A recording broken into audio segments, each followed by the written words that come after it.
the AAF saga, which is coming back a little bit right here in terms of. So the guy Tom, what was the investor's name? The guy who owns the Carolina Hurricanes. Can't think of his name, but apparently he wants to be reimbursed the $70 million that he put into the league. Good luck with that. Good luck with that. Tom Dundon, right? Is that his name? Dundon? All right, we'll ask John. But has this guy got any shot, John, of seeing his $70 million? No, it is Tom Dundon, and he's the one who saved the league. Remember when it was going to go under after really week one, they couldn't make payroll. And we kind of had all that stuff as it was in real time, all that information and the fact that his original $250 million investment was overblown. It was very conditional depending on how things went with the league and how he saw the issues as far as solvency, as far as revenue streams, and there were none, basically. And it became clear to him he had to pull the plug. So basically what he's trying to say is that Charlie Ebersol and Bill Polian lied to him, which is probably fair to say. That part he can certainly prove. But the second part is when you're trying to sue somebody back for that kind of money, they got to have that money to pay you. Right. And they don't have that money. If they had that money, they wouldn't have needed Tom Dundon. So, yeah, he's not getting that money back. Right. So him just saying, hey, I want my $70 million back, is that just a way to shame them? Maybe. I think in a lot of circles, because everyone likes Bill Polian, especially in the football world. And I think from a football standpoint, that was his domain. I thought the AAF was pretty successful as far as the product, as far as setting up the system. So I think he did his job well. So he came across well. And I think Charlie Ebersol is one of those types of people that can glad hand you and make you feel good. And he spins a lot of things. He's a salesman, and he can make people believe things that aren't necessarily true. And Dundon came across as the villain who shut down the league, and the latter part of that is certainly true. It was his decision to shut down that league. But again, what did it last? 8 weeks? It wouldn't have lasted to week 2 without him. So it kind of depends on how deep you want to dive into it if you want to start assigning blame.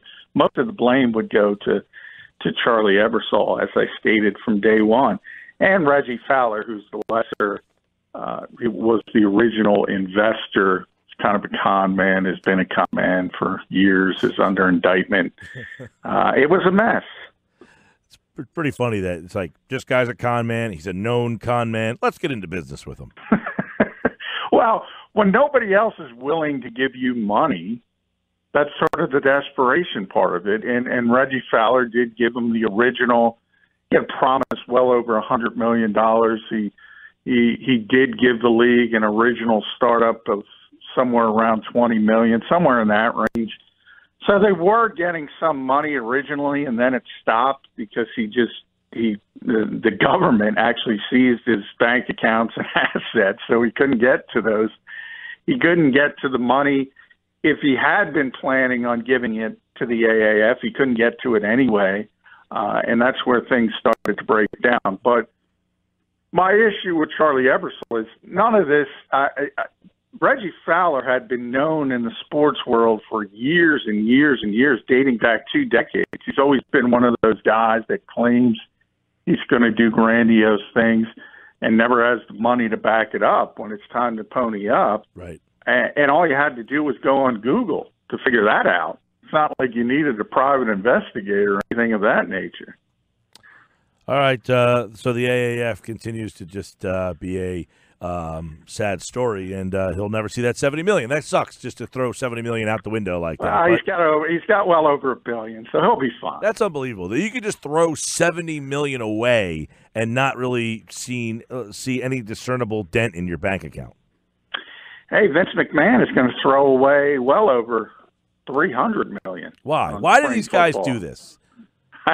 Ego is my only explanation. Gosh, it's unbelievable.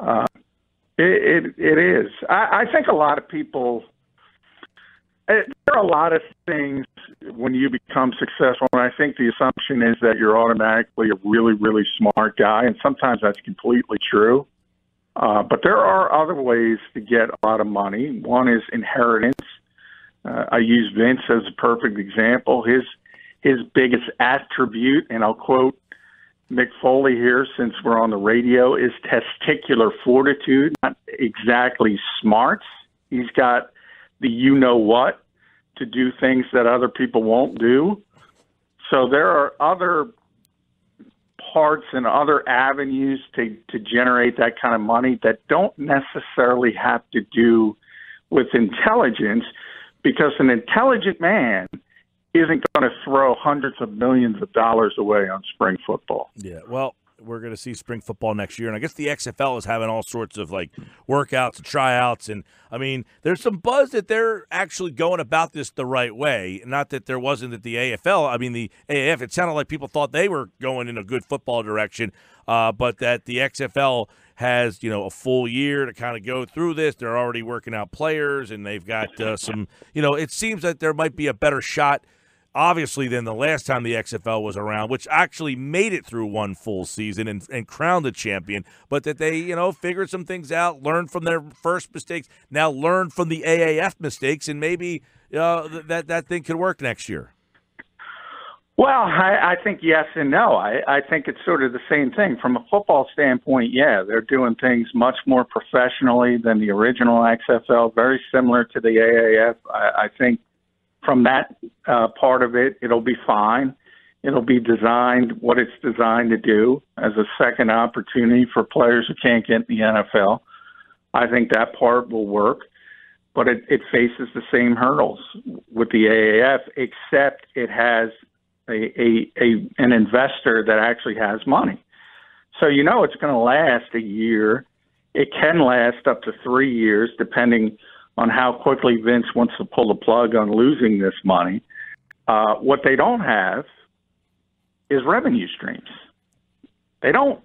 So it's not going to work. Well, can he package his wrestling with that? I mean, I know they're going to be on Fox. I mean, is that something that they could try to do? No, I mean, the wrestling deal is all already signed and delivered. No, I'm talking about in terms of advertisers. Well, and that's it's interesting. I didn't know we were going to be talking about this, but I tweeted this earlier because I was getting involved in a different discussion. For some reason, I've done a lot of reporting on both sports deals when it comes to TV and entertainment deals when it comes to wrestling with TV. And I don't know why this is, but the average person thinks sponsorships and advertising generates a whole heck of a lot of money, more than it does. It's not. It's a drop in the bucket compared to TV rights fees. That's where you make your money. And their TV rights fees are zero. Very similar to AEW wrestling. Mm-hmm. So it's going to be difficult for them. It's zero. Whereas you look at the WWE's TV deals, $460 million a year. $460 million a year. When you talk about the NFL, you're talking about $7 billion a year. Sponsorships, advertising, it's not significant.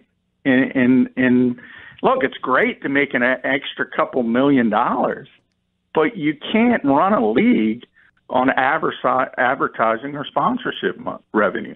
Yeah, and I know one of the things the NBA is looking at, which is different from the NFL in terms of sponsorships, they're trying to they're talking about reducing the number of games, but some of the reasons why that's never been out there is because of television, right? I mean, they've got so much money coming in by putting more games on. I find it hard that the NBA would even think about this because of what you're saying. Those games are making legit money by being on TV through advertisers, though, different from what the wrestling and the XFL and the AAF are going to be doing.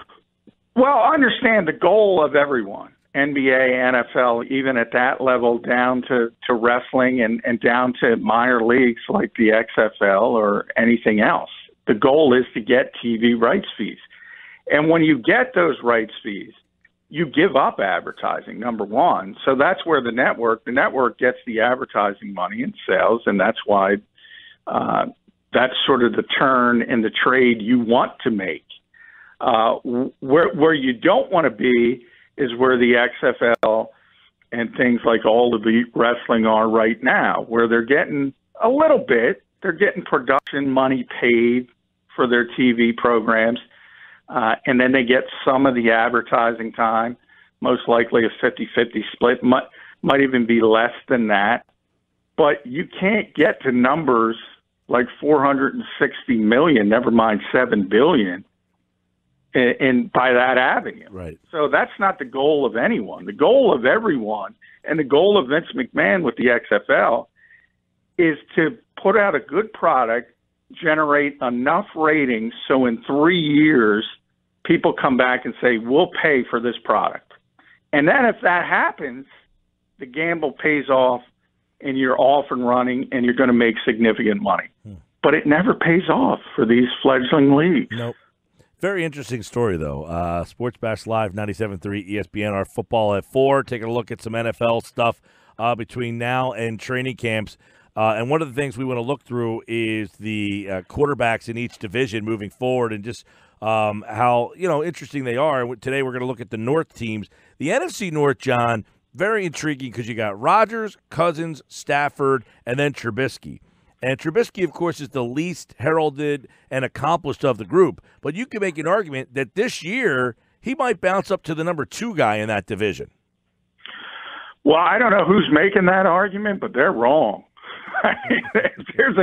That guy is not only 4th, he is a distant 4th in that division. That is 3 really good quarterbacks. Now, you can poke holes in Kirk Cousins because of the contract, but as far as arm talent, if they put an offensive line in front of him, he can throw the football. Matthew Stafford, to me, has always been one of the more underrated quarterbacks in the NFL.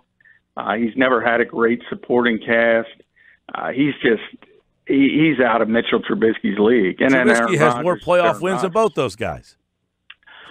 Well, yeah, but that's what we talk about. I mean, if you're going to, then Eli Manning's a Hall of Famer. If that's going to be your lone basis, I mean, if you give Kirk Cousins, Matthew Stafford, that defense last year, they're probably going to win a playoff game. They probably would have won more than one playoff game.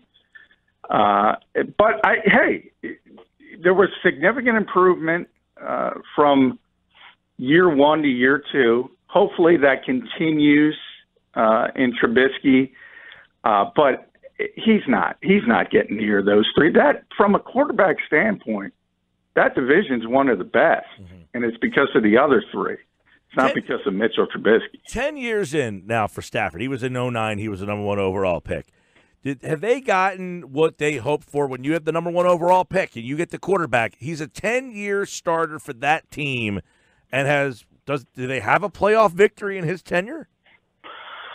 That's a good question. I don't remember the Lions winning a playoff game in the last 10 years. No, I don't think so. No. Offhand, but I would have to double check. They were in the playoffs, but I don't think they won. They have been in the playoffs. They lost that big game to Dallas. Remember, they got kind of jobbed out of a win at Dallas. That was the game before the Des Bryant play against Green Bay that everyone went nuts about, the catch that wasn't a catch, and changed the NFL. So they should have won that one. But, yeah, I mean, if you're going to gauge it. By the way, the last time the Lions won a playoff game, can I just fill the listeners in on this? I think Bobby Lane probably. 1991, the coach was Wayne Fonts. Remember Wayne? Yeah, is that the Scott Mitchell era?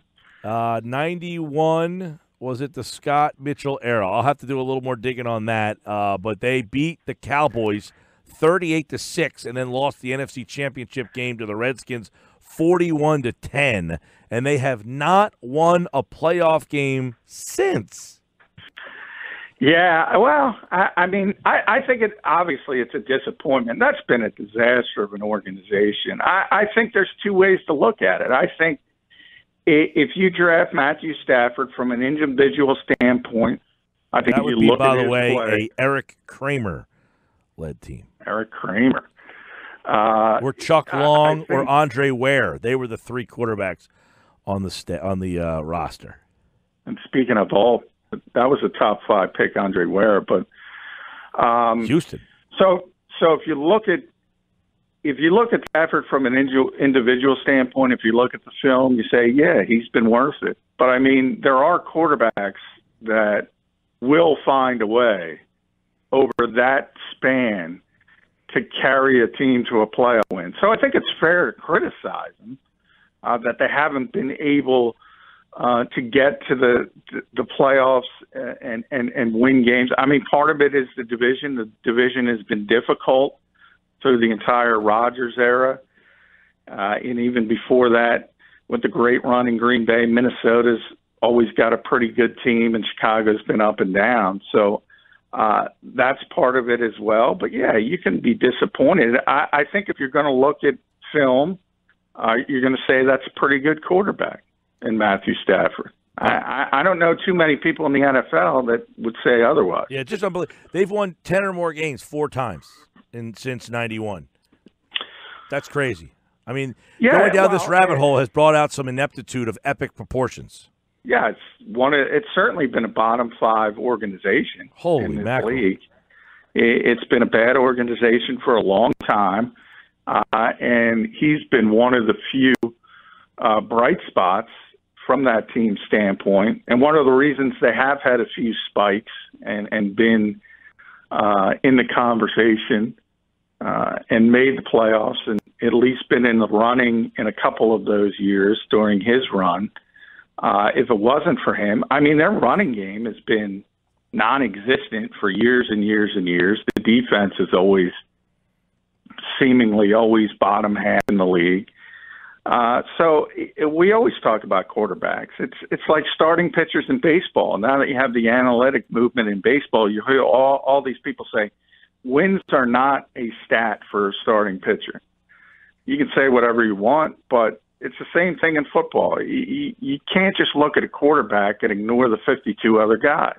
And I don't know anybody in the NFL, I'll put it this way, that would say Mitchell Trubisky is better than Matthew Stafford. Not one. No. Maybe I shouldn't say that. People in Chicago would for obvious reasons. I have one guy on the text board who would tell you differently. Is he in the NFL? He might believe he is. He sends me a full-color photo of Trubisky winning the FedEx Player of the Week award almost every time I give disparaging comments. I mean, as soon as I get off the phone, I'm going to call Joe Horgan at the Pro Football Hall of Fame. He's retiring. I'm going to make sure he's got room for Mitchell Trubisky because he won the FedEx Player of the Week. Air Player of the Week. Let's go to the AFC North. You got Dalton, you got Mayfield, Lamar, and Roethlisberger. Very interesting crew because you got the 2 youngsters, and then you got Dalton and Roethlisberger. Is this possibly the last chance for Dalton here? Are they going to even go with him? Yeah, they're going to go with him, and it could be the last chance. And he's another guy. He's been an above-average quarterback, certainly earlier in his career when the Bengals had that playoff run where they were making the playoffs every year but would lose every year, one and done. He's been above average, but you're sort of stuck in that purgatory we talk about a lot. And it's easy to say you need somebody better, but it's hard to find somebody better. Yeah. And that's the situation that they've been in. Problem is the supporting cast around him has now eroded, so the team as a whole is not nearly as good. So I do think they're going to start going in another direction after the season. Part of that also has to do with the new head coach and Press Taylor's brother, Zach Taylor, the new head coach. And, we'll see if he tries to put in more of a Sean McVay type system. But I do think this is probably it for Andy Dalton. If he doesn't succeed, they're probably going to go in a different direction. Are you on the Baker Mayfield? You think that last year that he was legit and that he will be this, I don't want to say franchise quarterback, but did they finally find their guy in Cleveland? Yeah, I think they finally found their guy. I think he played very well last season. Where I differ from some people is I understand there's going to be some hiccups. I mean, people are going to adjust. It's not going to be a straight ascent up. It never is for young quarterbacks. So that's the most important part. How do you handle the adjustments being made toward you? And that's where the truly great quarterbacks are able to adjust to that. And we'll see. That's kind of the scale for Baker. But he's proven, he's got a lot of talent. He's got a lot of ability. He's got intangibles. He's got everything you need at that position. But that doesn't mean it's going to be all great. Everybody struggles at some point, and I expect him to struggle at some point. Are you a Lamar Jackson guy? I am not, for the same reason we talked about Josh Allen yesterday with Buffalo. I just don't think he's accurate enough in the modern NFL. And if you build an offense like they did last season when he came in and they made the run toward the playoffs and go run heavy, I just don't think, A, you can be consistent, and B, at some point the quarterback's going to get hurt. So the accuracy's got to improve. We talked about it yesterday. It's got to be near 65. Drew Brees is going to be over 70% in the modern NFL. Do you ever see Lamar getting 65? I don't know how that's going to happen. Tomorrow we'll look at the South. Good conversation on the quarterbacks. They rule the world. And, of course, we do it every day. Football at 4. We're less than a month from camp. Atlanta opens on the 21st, and Philadelphia opens on the 24th. John McMullen every day, 4 p.m., Football at 4. Thank you, pal.